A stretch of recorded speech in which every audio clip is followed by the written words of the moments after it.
Hey there, welcome to the Revelation Christian Podcast. I'm your host, West Watson Brooks. Thank you for spending some time with me, in which we're going to cover the book of Revelation by looking at the Old Testament and the New Testament to find patterns where we see God repeating himself, to learn more about his methodologies and his practices, and that way we come away with a better understanding about the book of Revelation. Just want to give you a heads up, if you've already done so, please visit my website, therevelationchristian.com, where you can find more information about the book of Revelation, the Antichrist, the false prophet, Princess Hassan bin Talal of Jordan, or Pope Francis, and other things that I have for you to help you understand and keep track of the prophecies that's happening in our modern time.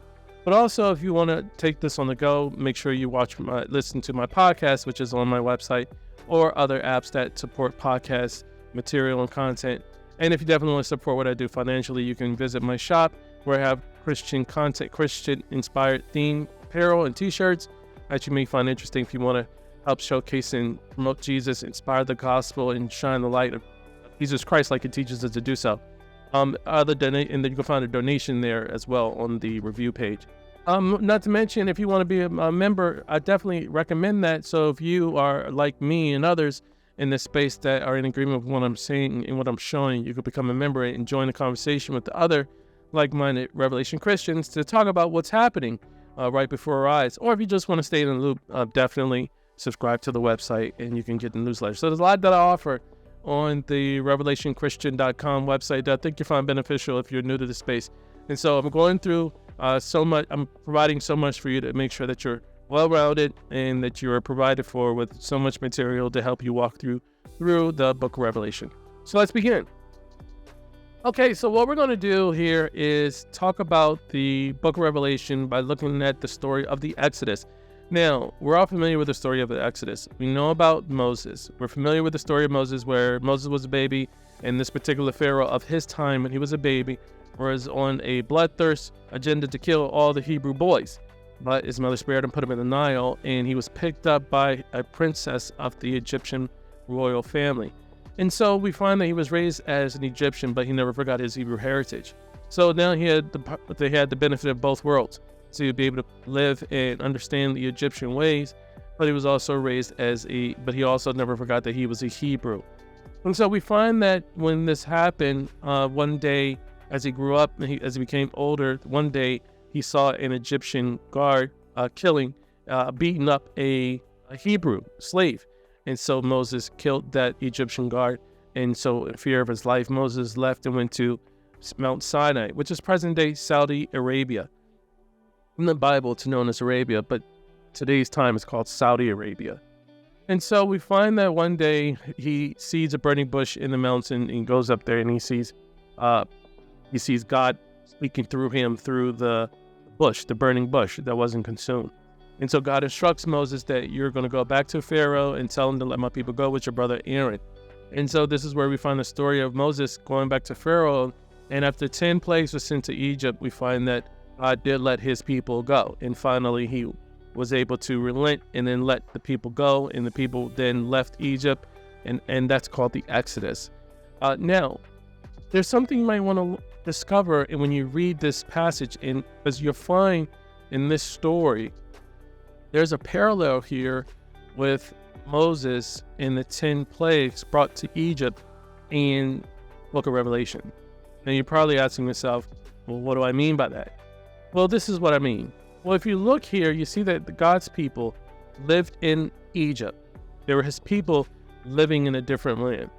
As they lived in a different land, succumbed to the pressures and the struggles and the strife of the Egyptian being a slave, we find that God sent Moses to lead them out of Egypt.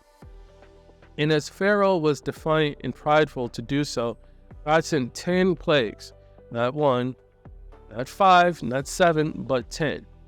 And after the 10 plagues, then God's people were taken out of Egypt. Now, you may ask yourself, what does this have to do with the book of Revelation? I'll tell you. We find that in the book of Revelation, and generally speaking, we know that there's a rapture. We know about a rapture where God's people will be taken out of the earth. Now, the most popular question of all around this event is, when will the rapture happen? So we can debate about when, because there's so many different camps, but that's a different time and different topic. But there's something to note that Revelation 17 tells us, as we see it's happening now. We find that per Revelation 17, and Daniel chapter 2, there has to be the rise of 10 kings. In the end times, as there are 10 toes in Daniel's statue, if you're familiar with that prophecy, in Revelation, there's a prophecy of 10 kings. And we see that happening now as we speak. And I'll go into that later on in the podcast and other episodes. But what you find here is that the book of Revelation tells us that there are 10 kings that must come first. The rise of these 10 kings must come first. Then we see that the rapture has to happen sometime after these 10 kings. Some prophecy students and scholars aren't even familiar with the 10 kings that have to come. They don't, in terms of, do the 10 kings come first? Do they come last? Do they come in the middle? Do they come before? Do they come after the rapture? All this. But we can see with Revelation 17 happening now, the 10 kings, and with the 9th king being King Charles, who was just coronated, the last king to watch for is a new king of Denmark, because this is talking about the rise of 10 kings of Europe.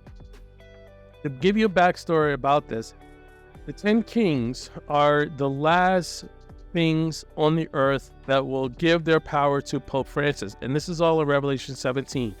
And the 10 kings are prophesied in the book of Daniel, which are the 10 toes of iron and clay. The 10 toes of iron and clay are from iron legs, which we know to be the Eastern and Western Roman Empire. So if you look at the process of elimination here, if the legs of iron are the Eastern and Western Roman Empire, what are those regions called today? Europe and the Middle East. So we know the Eastern and Western Roman Empire is Europe and the Middle East. And presently, there has to be 10 kings. Well, just look at a map and ask yourself, where are there currently 10 monarchs in Europe and the Middle East? And the answer is Europe. There are 10 monarchs in Europe. There are not 10 monarchs in the Middle East. Lebanon, not Syria, not Iraq. We only find in the Middle East, Jordan is the only monarch that's present there today. So now, since we see that, the 10 kings must come up for Europe, how many kings are there and how many queens? There are 9 kings with one remaining, King of Denmark. Once the King of Denmark comes, then we find that prophecy would be fulfilled. So how does this tie into the book of Exodus? Why don't you ask? This ties to the book of Exodus because we see that when God ushers in the 10 plagues, then God's people were taken out of Egypt. So what we're actually seeing here is God has a sequence on which he initiates events or extractions. In the human sense of things, we may call it a countdown. 10, 9, 8, 7, 6, 5, 4, 3, 2, 1. And then something triggers. But when it comes to the book of Revelation in terms of heaven and how does heaven operate, they do it backwards. Their countdown is 1, 2, 3, 4, 5, 6, 7, 8, 9, 10. And then an event takes place. So these are two different things, but we're all talking about the same thing. From a human perspective, humans count down. From a heavenly perspective, heaven counts up. Still triggering an event once you get to the last number. And here we find in Exodus, not at the first or the second or the seventh or the 8th, but at the 10th, God's people were taken out of Egypt. This tells us with this same practice, same God at work, going to the book of Revelation, there has to be 10 kings. Then we find that after the 10 kings, God's people will be taken out of the earth. Just as God's people were taken out of Egypt after the 10th, God's people will be taken out of the earth after the 10th king. So in this case, Egypt had 10 signs, and after the 10th sign, God's people were taken out of the earth, out of Egypt. Here, after the 10th king, God's people will be taken out of the earth. So this is a way in which you can see that there are parallels between the Old Testament and the New Testament. In the case here, we find that the God's people were living in a land that wasn't their own because they were going to be delivered to another place, a promised land. And here in the future, we find that there are 10 kings, and that God's people living on the planet Earth, but they would be delivered to another place that would be their own home, where Jesus is making a mansion for them. And that's happening. So we find that the same God is at work then, the same God at work now. That the rapture happens after the 10th king, just like how the Exodus happened after the 10th plague. So I hope that gives you some clarity about how the 10 kings play a role in the rapture, so that way you have a better understanding about it. Thank you so much for listening. Don't forget to subscribe, leave a comment, email me at west@therevelationchristian.com if you have any questions, and look forward to serving you again.